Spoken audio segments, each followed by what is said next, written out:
to State and Local. I'm Anne Marie Battistone. We're going strictly local again today. I have another interview, luckily, with Jim Lehan, because we had so many things to talk about in the last show.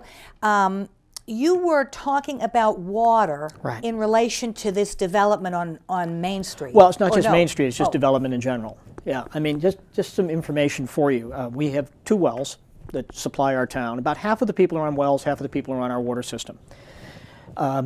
Our capacity on those wells are that we're going to get strained if we have much more than 500 or 600 more hookups to this water system. Oh, yeah.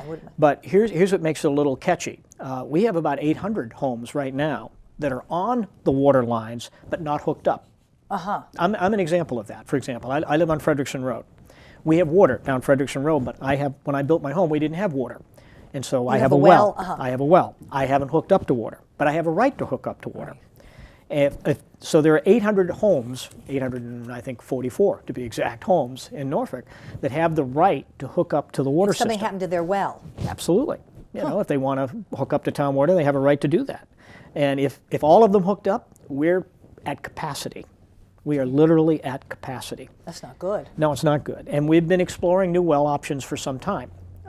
We've got several exploratory wells, but getting a well permitted by the state is pretty close to a 5-year deal. It takes that long to do that.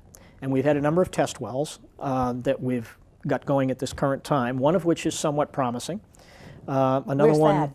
Can you say? Or well, we have a secondary or a backup well, if you will, at Gold Street. We have 2 wells now, Gold and Spruce. And what end of town is that? What ends of town? Opposite ends, actually.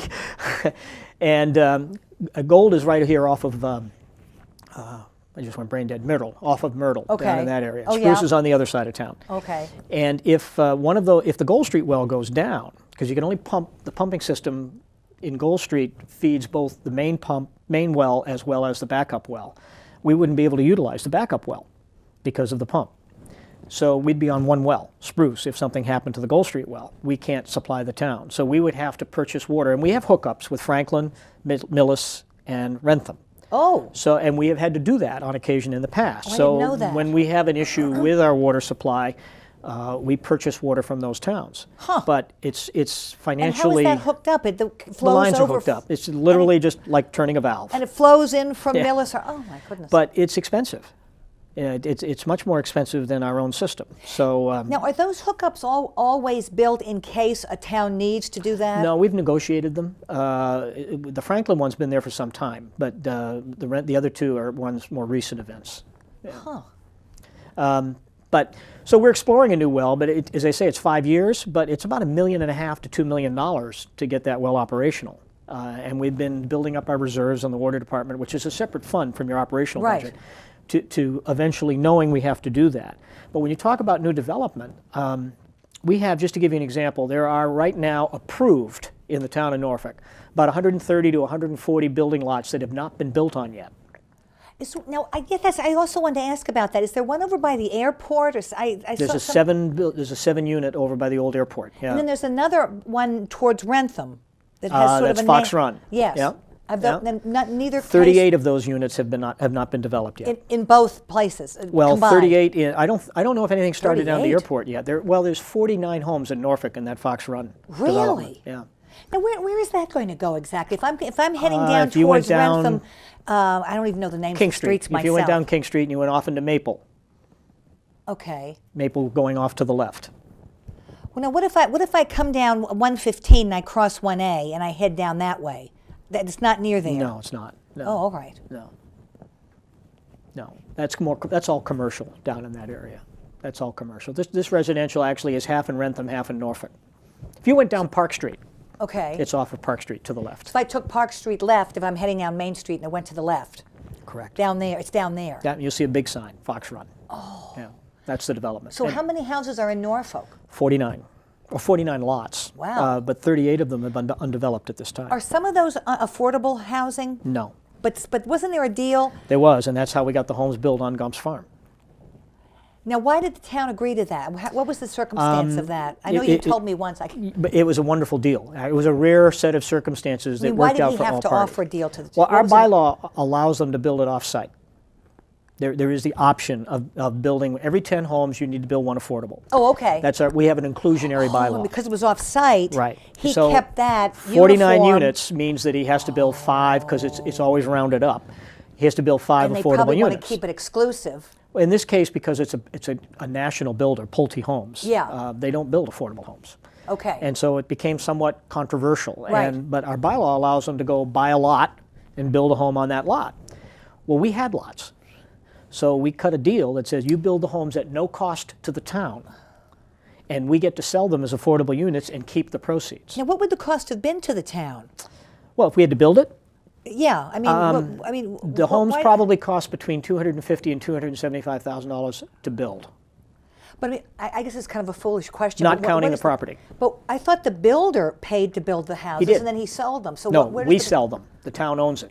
those affordable ones, Correct. We own it. Those are our lots. He builds the home for us. We own the house. instead of the town building the buildings. Correct. Oh, I So see. we saved $275,000 Wouldn't that per have been an house. awful aggravation to have to hire builders to build these affordable houses that the town would have to get involved in? If That's we not could- ideal, is it? We couldn't have had a better arrangement. Could not. And then, frankly, I mean, I can understand if you have houses that are of a certain value, people are not going to, I can see where people might want to not go into a development where there wasn't any affordable housing. And you're paying that kind of money. I can understand that. Well, I can. I'm an advocate for affordable housing, so I mean, sure. I mean, everybody has it. I know affordable housing somehow terrifies people. They have to fit within the community. You've seen the homes Yes, yeah. that we build. Those are very attractive Oh, homes. they are. Oh, absolutely. Yeah, they're very attractive homes, and they fit right into everything that's there. Are they all the same size? No. Well, the one in the front, the Cape, is actually the size of it's a 3-bedroom, and it's the size of the one home next to that the- was to there the before. playground, yeah. Which, by the way, was not salvageable. I know some people God, think we no. could Oh, have my renovated God. it, but no, we couldn't. I mean, I was there one day, and I was afraid to even get on the stairs. Yeah, to tell you the truth, the stairs were all different levels, and not to mention that the entire inside was lead paint. Oh my God! Oh no, I mean you could see that. I mean, Yeah, it would have cost us substantially more money than actually to tear it down, and especially when someone was building the house at no cost for us. exactly. Oh, definitely. So right. it was a no-brainer, so to speak. So what do you think? So that would be another disadvantage of increasing this density over here. You have to. New growth is a critical component to any community. I mean, it gets some. This year, we're going to have between $600,000 to $700,000 of new revenue from new growth. That's new tax, new permitting, all of the things that go into someone developing a new area. That's revenue the town needs every year. Apart from the property taxes. Absolutely, it's over and above. It's over and okay. above. Between state aid, excise tax, your next largest number is new growth. So it's a meaningful part of our operational budget. But new growth has to be managed. You just can't go crazy. And when you have a water system that has its limitations, I mean, new growth impacts infrastructure, schools, police, fire, water, all of those things. It impacts it. So another thing that the planner will be involved in that you and I talked about in the prior meeting will be taking a look at all that and making sure, because we have right now the potential, just to give you a feel, not approved, but there is the potential of another low of about 250 to potentially a high of 800 projects that could potentially be before our planning board. Homes? Or apartments, you name it. Now, where would those go? Well, you've got Southwood, you've got the old Boy Scout that's land, you've got right. lots of areas, not to that's mention right. 106, 108 Main. You've got a lot of projects that potentially that are not approved at this point in time. Wasn't there an issue with contamination over There is there? at South- contamination there. So whoever would go in there would have the expense of cleaning that up. Correct. So it's not all that attractive. And wasn't there some? It is if there's enough land there to make it attractive. Now, doesn't the archdiocese own that house? One of the archdioceses own that now. They do. So they couldn't command a very high price for that if the builder has to clean it up. There is a developer that has entered into a preliminary agreement with the archdiocese people from to New buy Jersey. that. Correct. And wasn't there It's some called kind of Hoboken. Wasn't that some kind of an unusual situation where they were saying that there would be some sort of an in-law or family apartment? You have a good memory. But then there was no, well, I should know these. Yeah. I go to the EDC meetings. But then wasn't there some question as to how that would be regulated, as to who goes in? Is it going to have to be family? It's not zoned for that. Or could you turn around and rent it to anybody at all? It's not zoned for that. So it's a moot question right now. We would have to change our zoning. And right now that has to do with density as well. No, it's right now that's zoned for restricted age. It's 55 and up. Oh, restricted age. Yeah. Oh. So we would have to make a major change to our zoning to even accommodate that project. But if you had an extra, if they were proposing this extra little apartment idea attached to the house, it could still be over 55. Sure. I mean, that's what it's zoned for right now. But I mean, it seemed to me that what people were worried about was who was going to actually live there. We're a long way from having any, I mean, there's been no plan presented. There's just been a concept, which I think you attended. I mean, we all, I attended as well. That was probably a good year or longer ago. We're a long way from knowing any of those answers. Now, how does the density of 106 and 108 affect, that's going to go into the same pot with this, now you were telling me earlier that this property in front of Walgreens has been bought. Mm-hmm. So that would also be a density issue, wouldn't it, for the town? Well, we have no idea. Add that to, we have no idea what might or might not want to be developed there, because it would be retail, wouldn't it? Or, we haven't had any discussion with the new property owner at this point in time. I mean, Walgreens was part of that purchase, so that's what made that purchase very attractive, because Walgreens has a long-term lease. So the person. So they bought the Walgreens and property and the stores that? And the front part and the stores that are vacant behind it. That on the empty building back there. Yeah, those have all been sold. Oh, when did that happen? Well, this year. I couldn't tell you the exact date, but I say this year. What is it? It's March. But there's an issue with within the last 6 months. But isn't there an issue with what they want to charge for rent in that little building? But that's no longer owned by them, so it's off the table. So you have a new owner. Oh. And we haven't had a conversation. The owner has not approached us as to what potential plans. There have been some informal discussions, but nothing formal. Now, could that conceivably be? I know you would talk to me about a situation where you might have some dwellings, like above, and then retail below. Could that possibly go in there like that? It would be actually perfect. When our town is well suited to mom and pop businesses, in my opinion. Right. And you're in the EDC, so I think right. you'd agree with that. I mean, we're not going to get a major brand store to survive here. Well, it's just a space issue, if right. nothing else. So if you're talking about building something over there, and then you're building a single-story ma and pa retail store, it becomes a matter of financials. Can you generate sufficient revenue to pay for the construction and ongoing maintenance and whatever of and operational considerations of a store? Doesn't work. Now, who would be paying that? The owner of the store? Whoever buys it. The building? Yeah, the building. I mean, if so you'd be talking about rent from the right. retail, rent from the dwelling. Well, or our old bylaw just had retail, and we changed that bylaw to have what they call mixed use, right, which allows for residential to be above that. So if you can envision a two-story Georgian style or colonial style townhouse above a small mom and pop real business, now it makes financial sense for someone to build that, because the rent or the sale price of that condo above the store makes it financially viable for them to maintain the store in the bottom level. Now, isn't that what they have in Millis over there, where they built that new building? They do. Isn't that so? Now I wonder. That's mixed use. Now I wonder if people are up. It looks like nobody's upstairs there. I know they have. I don't know. They have a cleaners. They have a hair salon there. Yeah, but it is a mixed use building. Yeah. Okay, so it would be something like that. But hopefully something that's designed more to fit our community than what they built in Millis. But that's just a personal opinion. That's a little bit more modern. Yeah. Now tell me something. Now tell me a little bit about open space, because now you say there's no. I was hoping there might be a map. There's no map. It's something I'd love to see someone grab a hold of. We don't. I mean, we have 3 major parcels of open space that the town has purchased. We have Highland Lake, which is a beautiful, beautiful piece of property. It's down, if it's sort of quadrant between Seekonk and Main Street down by the prison. It's in between those 2 streets off of Campbell in that area. Beautiful piece of property. And we've got about 50 acres that the town owns, undeveloped land, all around Highland Lake. Absolutely beautiful land. Now, is that on both sides of the track? I'm not sure where the tracks are, to be Well, the honest with train you. tracks, because the train tracks that go behind my house, they cross Could be. Seekonk. I'm not sure. And they go along the lake there. I know they're in the area, but I honestly don't remember where the tracks go through in Highland Lake. But I know it's 50 acres, roughly about 50 acres, and it's beautiful land. We purchased the Weber property, which is over off of Seekonk and between Seekonk and Fruit, which backs up to Jane and Paul's farm. Okay. And we've got about 22, 23 acres there, undeveloped land, that won't be developed, by the way. Beautiful land. And then there's about 15 acres on Gumps. Everyone thinks it's all one big playground. It's not. The majority of that land will be conservation land. It's beautiful. Now, will they be putting trails through They there? will. They will be putting trails That would through. lead from the playground, say? Yep. Also off of Medway Branch. There'll be trails that exit off of Medway Branch as well. And come back down the other way.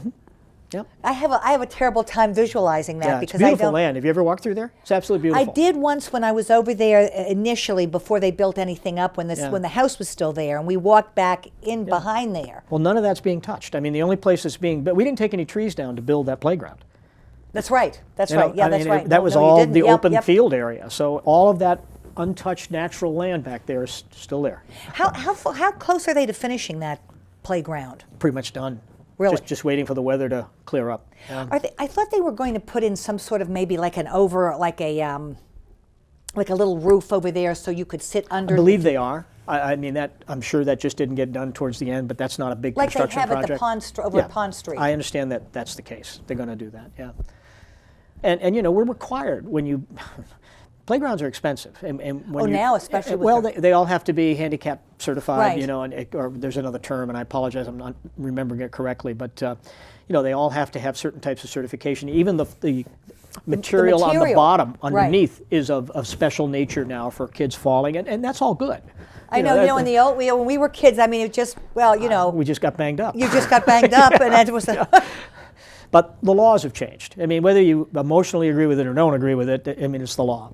So when you build these things now, you have to conform. ADA, thank you. That's the word I was thinking. Oh, You yes, have- yes. You have to comply to these rules. Disabled and Americans. the price goes up, and so we have to have handicap parking. I mean, Where's all of the those parking things going have to to be? be done. Facing Right in front. Right in front. Right in front. How many spaces are they going to have over there? It doesn't Not look a like lot. it's I think too it's much. only about 30. It's not a lot. It's not much more than we had over in the old kids' place. And I know folks have wondered why we can't use the old kids' place and so on. We can't. It's well past its life expectancy. The equipment that was bought then isn't ADA compliant. So once you start tearing it down and redoing it, you get into a whole new area. You can't just fix a piece. Right. It's a whole different world. And what's going to happen to that? Town owns it. There's no purpose intended for it at this point in time. It's an unknown. How big is that? Like the size of a house lot over there? Yeah. I don't think it has the frontage for a lot, but it is. So could somebody conceivably put a house in there? No. Or the I mean, town wouldn't allow it? It's owned by the town. So, we're not in the business of doing that. So, and the town didn't build the homes on Gumps. The Municipal Housing Trust actually owned that property and built the homes on Gumps, not the town. So that could just remain as an empty lot? Sure. And it's in between two houses? Yes. Yeah, and there's no agenda for it. Right. Yeah. That property was purchased by the town back in the late 50s, and no use was found for it until 1987. I wanted to follow up on something that we started talking about on the last show. Were there any other warrant articles that you think might be controversial or of note? There are 3 petition articles on the board, on the warrant, that are brought forward by property owners down by the 106, 108 Main Street that I'm sure will be an interesting discussion. Relating to that? Relating to the use of the property, yeah. Can you talk about those? Well, we haven't reviewed them. I mean, they're petitions, and they meet the requirements, and so they go on the warrant. But is it to object to the It's to increased change. density? It's to change back to residential, and it would change. Yes, it would change the rules. Now, But this will be residential, right? Well, I don't see. What do you mean change back to well, that's residential? mixed use down in that area now. It's part of the B1 district. 106 They're and 108? changing. Yeah, they're changing the zoning for that area. These petitions would change the zoning. To residential. It would limit what could be done down there. Yes, that's what the petitions are intended to do. In spite of what was already agreed to. Sorry, I'm a little... You can always change things. I mean, that's the wonderful part of democracy. If you don't like a particular article, you can bring forward an alternative. And what do they want to? What are they proposing? I don't want to speak for them, and we haven't had a chance to review it yet. Oh, okay. So let me kind of hold off on that. Oh, all right. All right. Okay. But I'm sure it's going to be an interesting debate in town meeting. And that'll all be, well, of course, it's not until May 13th. Yeah, I mean, we're in the middle of the budget. Maybe just a minute on the budget. While things are better, they're never good. Our state aid is still behind where it was 7 years ago. We're still getting less state aid today than we did 7 years ago. So, we haven't gotten a lot of relief there. But our local revenues have been pretty good. And overrides are not issues, no interest in any of that. So we continue to try and manage this within what we have. And we've been doing that for some time now, and we'll do it again this year. But snow and ice has been a brutal winter. Oh. And so we're going to have about a $300,000 deficit there, unless we have another 18 storms, in which case it'll be even bigger. But right now we're about $300,000 over. Every town in the state of Massachusetts is over its snow and ice budget. So what happens with that to replace that? Is You have two choices. You either pay it off of free cash, or you can roll it into the following tax base. It's the only account you can sort of deficit spend. We've never done that, and nor will we, at least while I'm on the board. We're not going to do that. We have sufficient revenue to pay it off. Where does that come from? Free cash is either underestimating your revenues or underspending your budget. Oh, all right. So it seems like it'll be okay. Oh, we'll meet that obligation. Yeah. Yeah. I'm not worried about paying for it. It's just, you spend $300,000 over here, it's $300,000 less you had to spend over there. That's the only problem with that. Exactly. But we do have some PRISM mitigation money that's actually in the bank. We've got close to $500,000 from the state. We can only spend half of that in the Springtown meeting. We have to wait until it gets certified in the following, probably October, and we'll spend the other half in the November meeting because of the stupid accounting rules. Stupid, I shouldn't say that, but the odd accounting rules that the state has in terms of when it was actually appropriated. So we'll be able to meet some of the capital objectives we have. Norfolk Schools, I just actually met with them this morning. They're looking for around 4.5%, which is very reasonable. They're doing a great job. KP, we don't know. Their budget process is very unique, involving 3 towns. Yes. And we'll see where that all goes. But the schools are 2/3 of our budget. Yeah. So now one other thing I'm curious about, the parcel across the street. So whoever had owned that had that up for sale. Mm-hmm. And so in other words, Walgreens' agreement now will be with this new person. They've purchased that lease, correct. And do they have a long lease over there? Oh, yes. Yeah. Yep. So there's no hints as to what might go in there, or so now it as would I be said, up to, we've had some preliminary conversations that have been informal, but nothing worth repeating at this point. So in it time. would be up to, say, I'm just off the top of my head, up to like somebody who wants to open a cafe in that little building up there. They would go. Well, with that the building owners. wouldn't suit it. I don't know. Those buildings are different, But let's put it this way: it would be an ideal location for a nice restaurant that would fit the style of the community. There is sewerage already in place. We don't need septic because it works off the sewage treatment plant that's up on top of the where the condos are. So why do you say there would be something? It would be a difficult. You just said a few seconds Well, ago. those buildings aren't suited to that. I know They're there's too one small? developer in town that yes. There's one developer in town that thinks they should just tear them down and start over. The little building that's empty up there, that nice little building. Yeah. Oh my Lord! It's a shell. There's nothing done I know, inside. right. It's just a shell. So There's they'd have to nothing bring in the water. They can bring in the water though. Well, and water's right there. Water's Yeah. right, and water and So sewerage they'd have is there. to build a kitchen and all of that, Oh, and yeah. everything in there. Yeah. Now, is that the case with the property over at Boardman? There is the kitchen already in there? I don't know. That's privately owned by a developer in town, and I don't know what the status of that is. Huh. I know that there's no restaurant and there's no liquor license in place in that now. But I can't answer it. Wow. Because so many people had hopes for that. So many people were excited about that building. We would all love to have a local place in town it that looks like we they did didn't a have to nice go down to job with Route the 1A. building and everything. Yeah, building looks great. I agree. Yeah. And the landscaping and all. Yeah. Commercial kitchens are expensive. Oh yeah. They're very expensive, and the codes are very strict, and they're not cheap to build. What's the usual procedure? Does the person coming in typically build their own kitchen, or does the person who owns the building set the kitchen up ahead of time? The person coming in, somebody wanted to buy it, go in there and have they would build their own kitchen. Talking about Boardman Street? Yeah.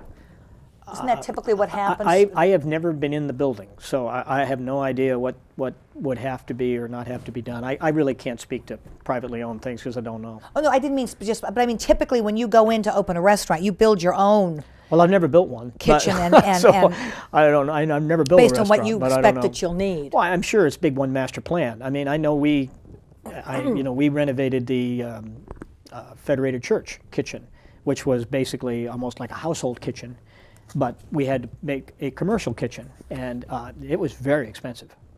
And it required a lot of planning. We had to, completely reconfigure the kitchen permits. area. The permits were extensive. I mean, it went from a, gee, we'll just modernize the kitchen project to a major overhaul. So, I would assume that a project of that nature would be similar to that.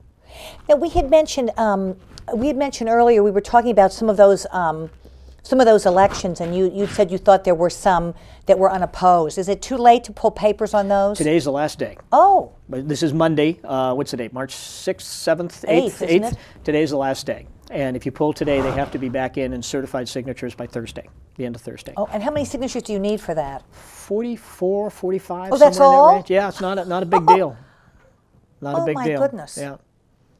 So then that would leave, if Jeff Palumbo were elected to the selectmen, which I think he would be, then I hope so. that's going to create another opening. Well, Is that already? he's not required to leave the planning board. Oh. No, I mean, we have people now that hold 2 elected offices. Okay. Our former town clerk, our new state representative, Mr. Dooley, was elected town clerk and was elected to the school committee. That's so true. Of course, he's gone now. Well, he's that still on the he's school committee until May, but he's no longer town clerk. But we've had a number of people that have held multiple elected positions on varying boards. So it's not unusual. But I can't speak for what Jeff will or won't do, but he's not required to. Do you think that's a good idea to allow that? I mean, is there any limit as to I think. how much one person can? Yeah, yeah, there is. I think. Is that in writing? No, I don't think it's in writing, but I mean, it's. I guess there's an element of human endurance to this, but. And in terms of yeah, influence? I don't think it's healthy for any one person to have excessive influence, if you will. One of the reasons we rotate chairs on the Board of Selectmen. It's a simple process. So, That you do what now? We rotate chairs. There are 3 of us. Oh, rotate. And every year, whoever's in their last year is chair of the Board of Selectmen. It's a practice that's been enforced for some time. It's a good practice. You're chair now. No, I'm not. Oh. I'm clerk because I'm the first year guy. Who is the? Mr. Garrity is chair. Oh, all right. Mr. Bugby's vice So when chair. he's gone, Then Mr. Bugby, who will be in his 3rd year, Yeah. becomes chair. Oh, all right. I become vice chair. Okay, and the new person if it's would be- Mr. Palumbo, he would be Right. clerk. And we rotate it through. And that's a great process because, it doesn't focus. Chairs really only do 2 things anyway. They're responsible for the agenda and running the meeting. But sometimes there's a perceived power behind that really isn't legitimately there, but sometimes they think it is, and that's not a healthy thing for the town. No, it isn't. So by rotating this, I think it really serves the best interest of the town. it must be a pretty steep learning curve, isn't it, to go in there as a new person? More than I thought. I will tell you. When I'd been on the school committee, both King Philip and Norfolk, 6 years on each committee before running for the Board of Selectmen, and 30 years of corporate experience, and being familiar with town government and having served, I guess, if you add them together, 12 years into public service, I thought, well, I can pick up. And I went to meetings for a year before I ever even ran, and was pretty well versed on things. The learning curve was a couple of years. Huh. Wow. Because government's just not the same. Right. And it's important, too, that I don't know how to say this. I'll try. Hope it comes across okay. I think it's important to retain some institutional basis on these boards. Unfortunately, not everybody wants to do things the right way. What do you mean by institutional basis? That there's knowledge on the board. Oh, right. That I mean, if you had a board that they were all somewhat inexperienced and didn't have any historical basis of things, it's easy to be taken advantage of.